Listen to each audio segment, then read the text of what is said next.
Welcome to the SubHub podcast, where Dani is coming back from an injury to go crush the sub ultra world, and MK's running 100 miles. I am MK Sullivan. Dani Moreno.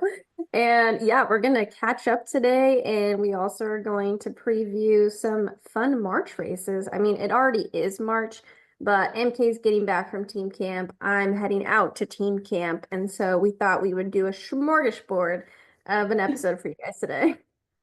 Yeah, we're kind of catching each other in this like week in the middle where we're both also trying to like deal with life stuff because we've been at camp or are going to camp. So yeah, we're gonna cover some races that are for us recording right now in the future. When this episode comes out, it'll be less future. So we apologize if there's something that changes that we don't catch wind of because it's March 13th and these races are happening at the end of the month. Yes, definitely. So we're doing our best with what we have currently available. But first things top of mind, MK, you just got back from your team camp. Give us a little bit of insight about how that went. Yeah, I went to team camp in Tuscany, which is in like we were just outside of Florence actually, but a lot of what the team did is they ran the Chianti Trail, which is kind of all over the Tuscan region. I unfortunately went in a little banged up still, so I didn't run with the team many days. I tried to run the Chianti Trail the first day we were there and immediately was like, yeah, I can't run downhills, so I'm not going to do this again. Fortunately, there was a day in the middle where we went with the Craft Italy team out like an hour and a half further from our hotel, and we got to run this beautiful course. I think the race is called Tuscany Crossing, but it's basically just like a gravel road race. And one of the gravel roads that we ran down was actually the scene from The Gladiator where he's walking through the wheat field. So that was cool. And then yeah, unfortunately a lot of the other days I just like Ubered into town and ran the canal in Florence because it was flat and that's what felt best. But still got to know new teammates, not as well as if, I'd been able to run with them, but still like spent some time and um also spend time with the teammates that I already knew. And then yeah, that was kind of it. I did a production day, as I'm sure you guys might do stuff like that as well at Adidas team camp where it's kind of nice in a way. The day itself is usually kind of shitty because it's long, but I'd way rather have one big long production day than every day have to like put that into my calendar when you're trying to train. So yeah, it was great. We're we were there for a week. We came back on Sunday. Monday I ran and was actually pain free for the first time since like 2 or 3 weeks before Black Canyon. So I am pretty stoked about that. That's huge. Like maybe the travel healed you, Yeah. which is so opposite of 99.9% of the population. Yeah, on the way out, it like definitely messed me up. Like that first day back, I was like, I'm actually in more pain than I was like before we left. And I was fully expecting that to happen on the other side too. But my coach Rick and I ran together. Like I got back on Sunday at 5 p.m. and we ran Monday at 10 a.m. And I was like, oh my gosh, I have like a normal gait. This is crazy. That's super lucky. For the folks that weren't aware of the trouble you were having prior to Black Canyon, what is it that like flared up and continued? So I was having an Achilles issue prior to Black Canyon. I had to like kind of stop running uh 2 weeks prior to the race, which is not ideal. And then I decided to run the race anyways because I felt like I wasn't going to further hurt my Achilles. And I was right. I came out on the other side having not further hurt my Achilles, but then I was still compensating from like probably a month of limping. It's hard to get out of that habit. And so I was limping a little bit through the entirety of the 62-mile race. And after since the race, my whole other leg has been really, really messed up and tight in places that I couldn't figure out how to get untight. And so yeah, it took about a month, I guess, but I'm finally not in pain. So I'm pretty stoked about that. And yeah, so just looking forward to like maybe doing something that's not like just slogging around now, but we'll see. Yeah, well, good on you because like most of the time when you're in team camp, I feel that it's hard to struggle if you're not 100%, like having it's like FOMO times 1,000 Yeah. because you're with these people you only see a couple times a year and most of us train alone. And so Yeah. having the opportunity to train with like other people doing the same thing, you're just like nearly everyone wants to do everything. So like, yeah, I hope you gave yourself a pat on the back for sticking to your guns on that. Thanks. Yeah, it made camp quite boring, but I was like, Yeah. I gotta take care of myself. Like I have been, hurting for way too long and running when you're like in pain like that is just not even fun. So it's like I was just tired of feeling that way. Totally. Yeah. And if you're home too, it's like you probably just would have been on the couch. So Yeah. it's yeah. It's kind of interesting because team camps are like a thing now, right? Yeah. With most of the teams. Um, and most of the time, I mean, I would say like half of them are usually in like a pretty mountainous, like well-known-ish area. And so as someone who's never been to Florence and like Tuscany for training, are there any cool things that you like took away from that or that you would recommend for people? Um, I mean, it doesn't seem like a trail running, destination per se. Like, the team ran the Chianti course, which is mostly like gravel roads, some pavement, and like the occasional single track through the woods, but it's not like you're running single track for the whole 102K or whatever. And so it's not somewhere that I would go for running specifically. Like maybe those like gravel roads that we were on out in the countryside of Tuscany, just because it would be like ripping fast and beautiful. But like closer to like the Chianti Trail, it was just, yeah, it wasn't necessarily my cup of tea, but if you really like wine, then you also get to drink wine after your runs, so that could be a plus. Oh yeah, for And the some pasta was people for great. sure. Yeah, instead of the hut to hut with like charcuterie, it's just hut to or like winery to winery. It's a Yeah, wine yeah, yeah. You Tour could de set that France. up for sure. We had a thing at UCSB called Tour de France. Yeah, I'm very well versed in what this is. That's cool though. Yeah, it's funny enough, the day that you like put a photo, I think it's like on your Instagram stories, and I was like, whoa, that's so cool. Gladiator, like that night, my husband Mike got Gladiator too, and as I was watching it. And fun fact, when I was like in like elementary school, Gladiator was my favorite movie, which yes, parents, I should not have been watching that gory movie at that age, but that's just how my parents rolled. And it was like I would, like you'd like write in crayon like favorite movie, and I'd put in Gladiator, and the teacher would be like, "Really? That's your favorite?" That's hilarious. So I that's uh I myself watched Gladiator 2 probably 8 different times over people's shoulders on the planes to and from.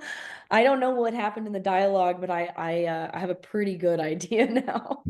that's hilarious. Well, I will Uh, like minor spoiler alert. There was a lot of reviews that like gave a lot of the movie shit. Well, especially when you compare it to the first one. The first one was like yeah.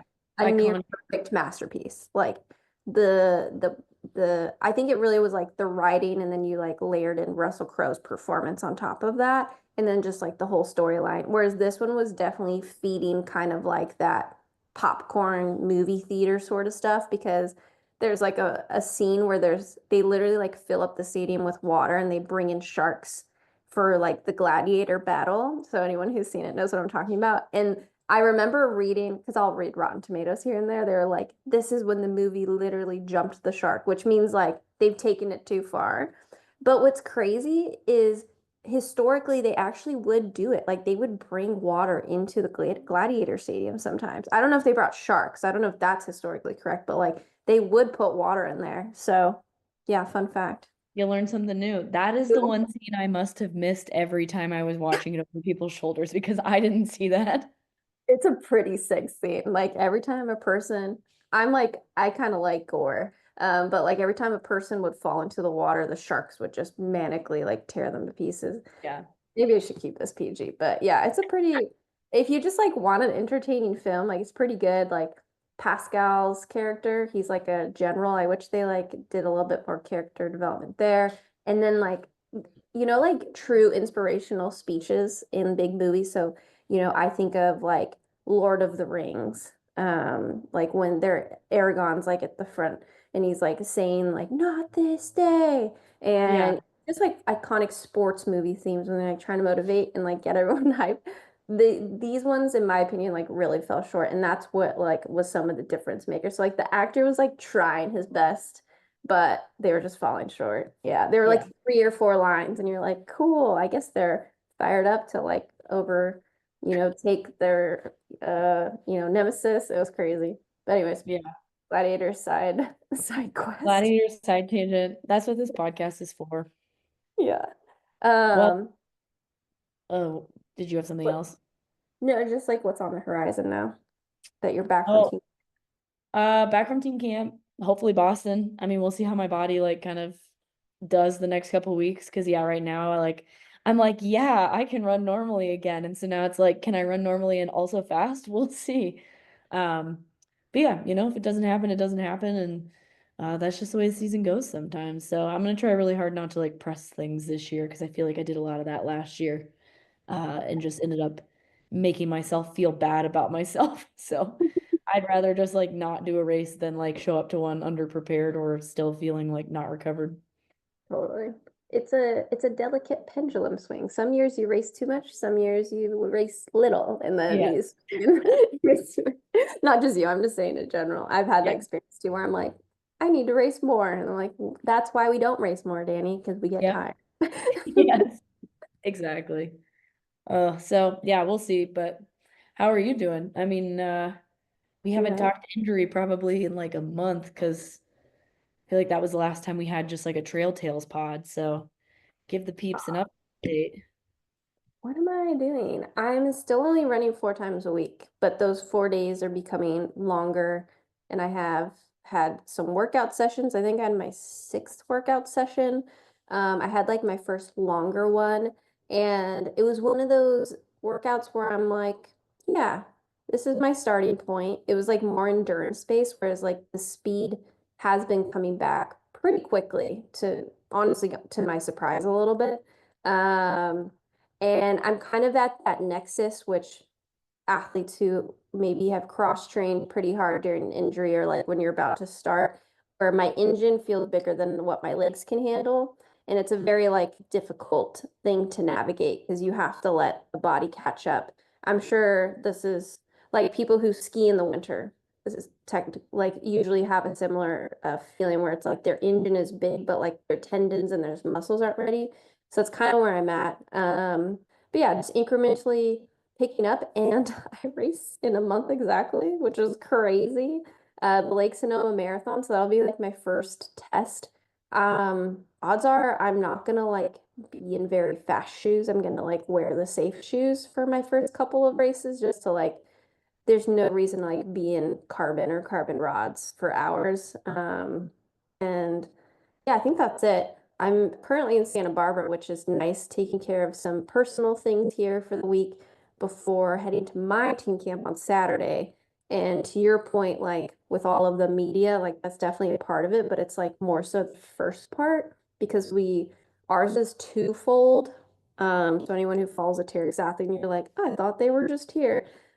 It's not a mind game. Like we start in Germany and we're there for roughly 4 days at headquarters. And there we do like all these different tests.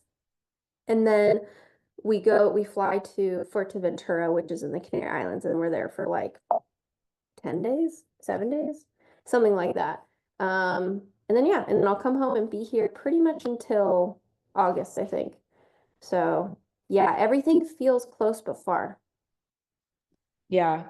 It isn't that funny? Like, I went to Thailand in December and then I was just in Italy. It felt like those were like back to back trips. And now it's like I won't be traveling to Europe until if even if I decide to, like I'm not even sure yet until like October. And that's like kind of nice. It is kind of nice. Yeah, I've traveled a lot these past couple years.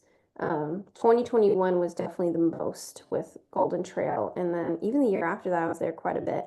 But yeah, I'm just learning my foot doesn't like travel in this moment. So I'm just gonna let it continue to get stronger before I jump back on the plane.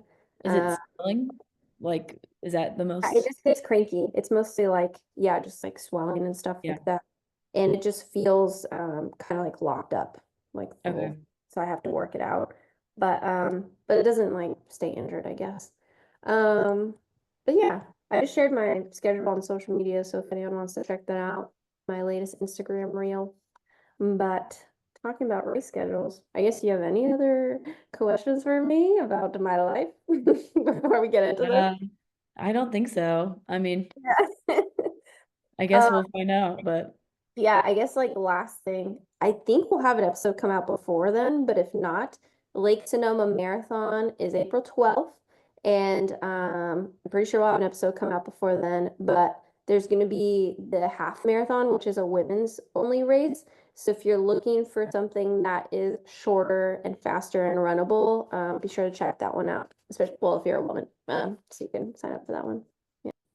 cool. Yeah, they like didn't do that last year, right? It was supposed to be a thing they started a couple years ago and then, Yeah, or no, they still did it last year. yeah, they might have done it. Yeah, they started it like right before the pandemic and then they stopped it and then Yeah, back up. Yeah. that's a cool thing. Yeah. Opening spaces for women that don't include a bunch of men trampling you in the first 2 miles. It's nice to have your own starting line every Oh, once in a while. yeah, especially if you're like just getting the trail running. It could be super intimidating. Yeah. So yeah, if you're a lady, check that out.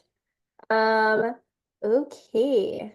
Well, before we dive into these races coming up, um, just a quick shout out to one of our sponsors, Never Second. As far as me lately, I am not a big caffeine person, but lately I've been trying to like use the calf one more, especially the like fruit punch flavor and or is it berry? It's fruit. Very. Yeah, oh, berry flavor. Oh my gosh, life changing. The Never Second C plus. I like took two caffeinated gels today because I had a bike session and a swim session. And maybe it's the sea level also, but like I felt like I was on freaking fire in the pool. And I've never taken caffeine gels in the pool. So yeah, I call it like the feeding zone because it's on the outside of the water. And so I pretend like I'm like some sort of sea animal coming out of the water and like grabbing a fish.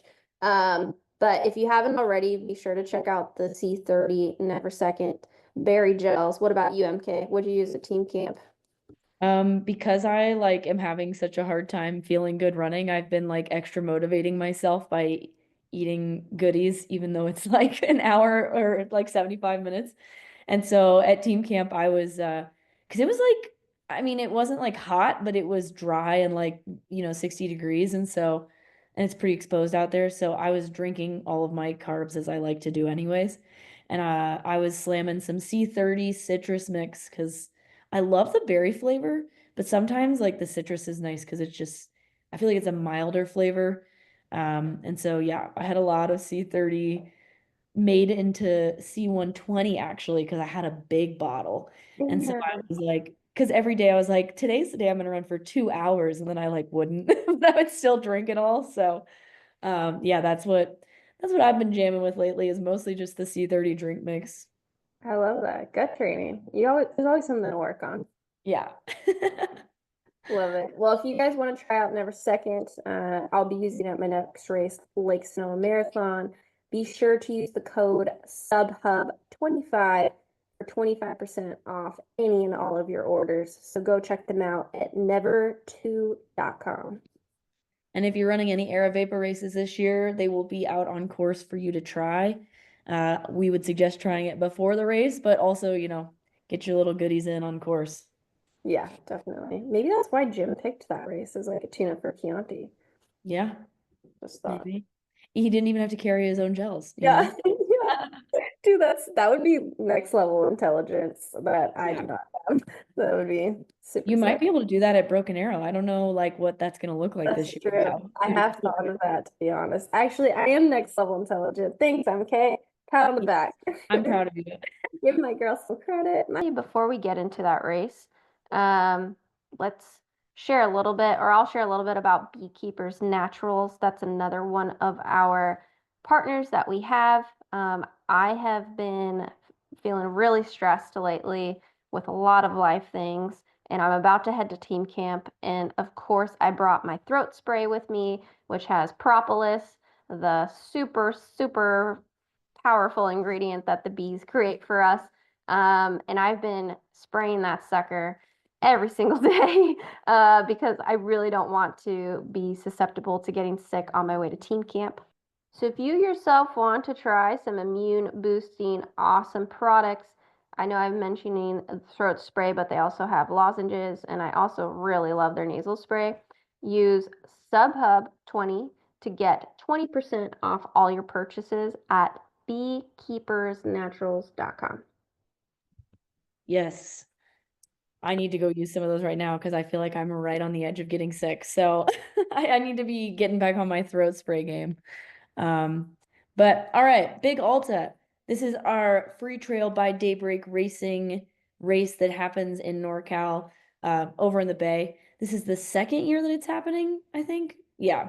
Last year it was a big hit. You had the Hemmings came over and Eli won the 50K, Tabor won the 28K, Lottie Brinks won the 50K. Who won the 28K on the men's side? I should know this. Matt Daniels? No, he was in the 50K. Hmm. I'm gonna look it up. Okay. Maybe we could I'll talk keep about it who's on here. today. Yeah. Yeah. So this race is happening the March 22nd and 23rd, which when we're recording this will actually be next Saturday and Sunday. And we wanted to highlight both the 28K and the 50K. These courses, from what I could see and kind of knowing this area, are wicked California carpet fast, but also there's like steep climbs, but they're runnable. Like you can get an even cadence on them because they're not too rocky. Yeah. Starting with the 28K, it's roughly 17 and a half miles with nearly 4,000 feet of vert. But for example, Tabor last year ran around 209 and our gap was 617. So yeah, it's basically like kind of a stair-steppy first climb, down a descent, and then you climb up, and then you go down a descent. So it's two climbs and two descents. Yeah, and I have run a lot of that course, and there's really only like one section that's fairly technical, and it's maybe only 2 minutes of your day. So the Wow. rest of it is like kind of like double track, almost dirt road, like running, and it is so fast. Like if you're having any thoughts about racing in carbon and you've practiced in it, do it. Mm. Nick Handel won last year. I should have known Oh, that. that's correct. Yeah, I should know that too. Yeah. Congrats, Post. Well, starting out with this 28K on the women's side, we have Lindsay Harper, who she's won a couple races in the Bay. We have Ruby Lindquist, who was second at Quad Dipsy last year and fourth at the Orizaba Sky Race. She's also top 10 at the Canyons 50K last year. We also have Sylvie Abel, based out of Los Gatos. She won the Mammoth Trail Fest 50K last year. Amy Sturgill, who lives in Bishop, California, near me, and is coached by MK. She was second at the Kodiak 100K in 2023. And then we also have my sister, which, Oh, that's not as awesome. yeah, she was third at Crystal Cove, which is part of the SoCal Trail Runner Series last fall or last winter. And yeah, she's racing. I'm super excited for her. I've been coaching her too, and I'm really proud of her, and I know she's ready for it. So yeah, That's shout out to Amy. awesome. Yeah. And I apologize to the listeners. My dogs are starting to get antsy and Bodhi's starting to make noises, so we'll see how this goes. Yeah, I can't hear them. I muted it just in Oh, time. Yeah. oh. He's starting to do little woofs at Murphy, try to get Good. him hyped up. Gotta go So, feed.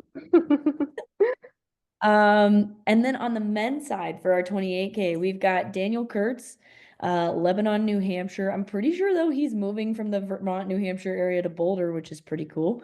But multiple time USA team member, winner of the classic US championships when was that? 2023.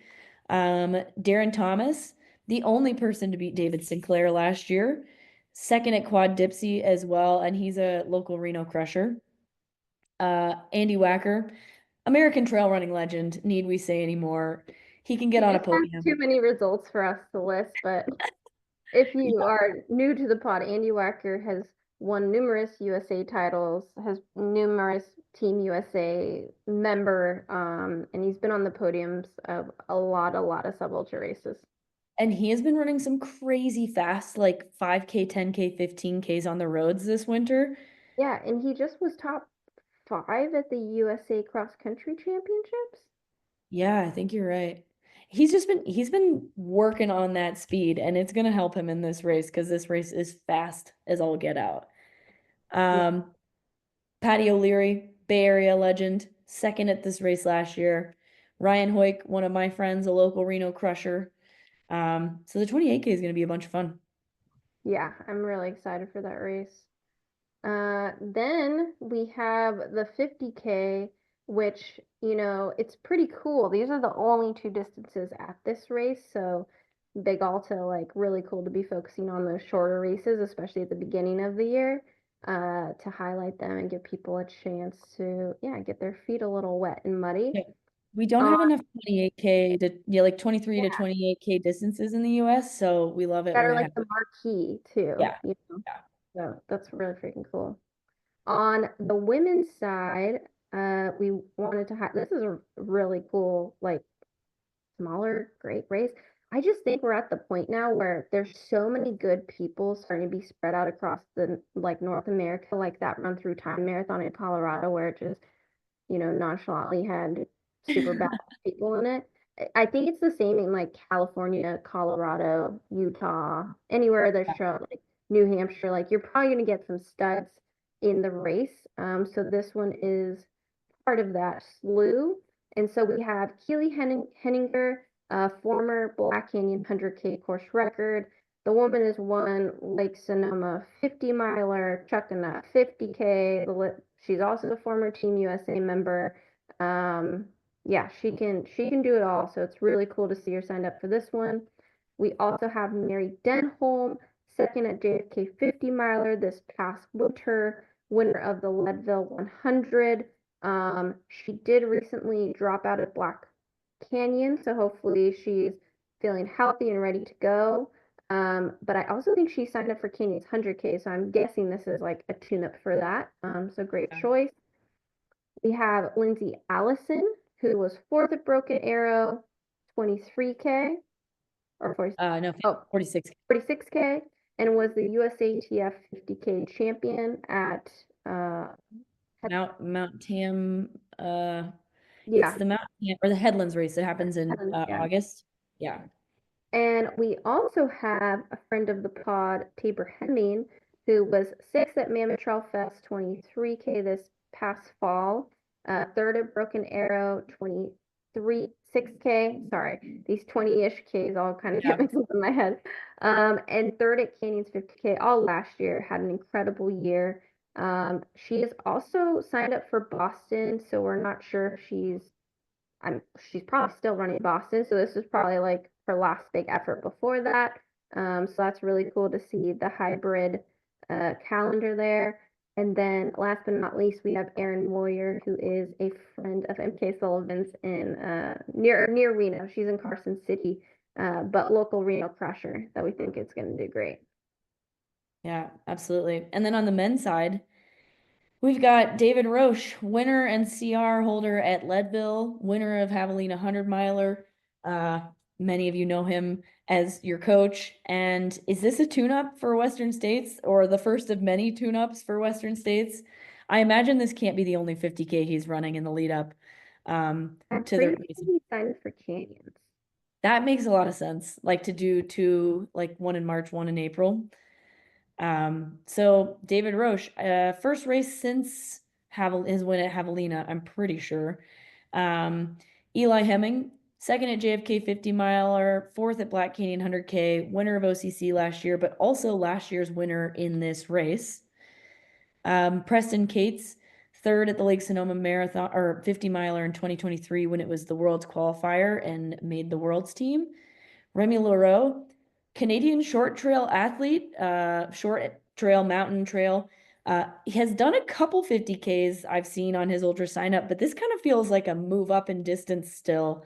So I'm stoked to see him compete, especially on a fast course like this because Remy's very fast. And then Ryan Becker, who's kind of like just always at every 50K in the US, it feels like. He won Kodiak 50K last year, was second at the Rut 50K last year, second at Way Too Cool 50K last year. Yeah, I'm sure this is gonna be like a knock down drag out with these guys for sure. Yeah, I think it's gonna be a barn burner. And I double checked. I'm pretty sure I saw David Roche's name on the Canes 50K at some point, but it doesn't look like it's on there anymore. So it looks like maybe he chose this one instead of that one, or like as a tune-up for. Yeah. um, It's still so early. I'm surprised this is the only one he's doing, but some Yeah. people don't like to race as frequently in the lead up to like a big race like that. I'm one of Oh, those you know people. what though?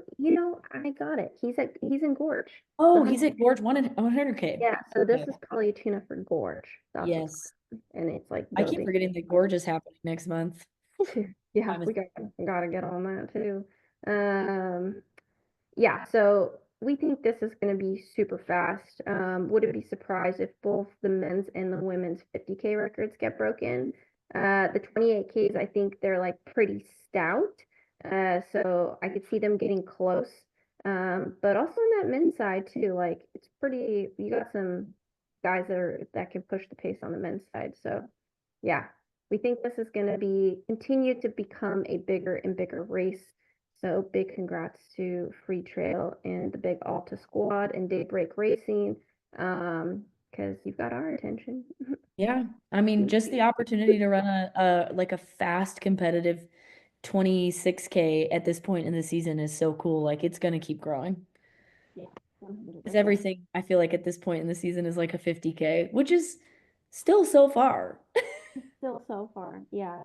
It's like that or like the golden ticket chase. And we know that's an oversimplification, but when you're in this space and like what races keep coming up in conversation, it feels right now it's like golden ticket races and 50Ks.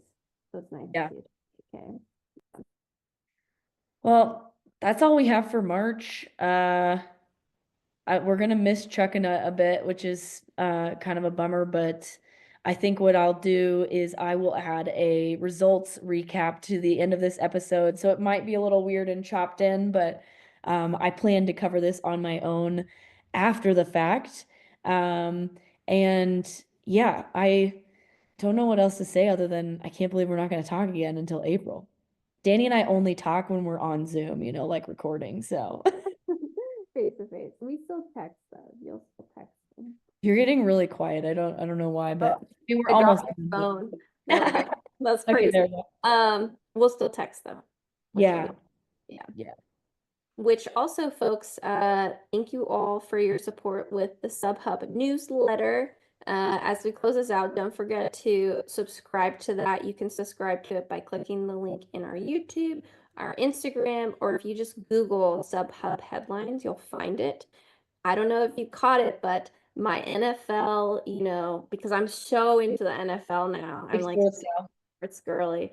The last newsletter I did a fun write up if like we did basically like an NFL combine for trail running and like what tests we would run and how we would do it. And I was really struggling on whether it should be artificial, kind of like the NFL combine, or like out in nature. And I decided to make it like kind of in like a stadium-esque sort of vibe, which I think would be kind of crazy to try and recreate.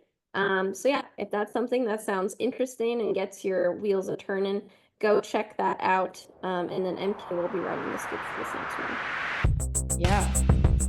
And thanks for listening. Make sure you guys also follow us on YouTube, Instagram. I think that's it. Well, I guess wherever you listen to this podcast too, make sure you follow us there, Spotify or Apple Podcasts. And we will see you guys in April. Yep. Sounds good. Bye.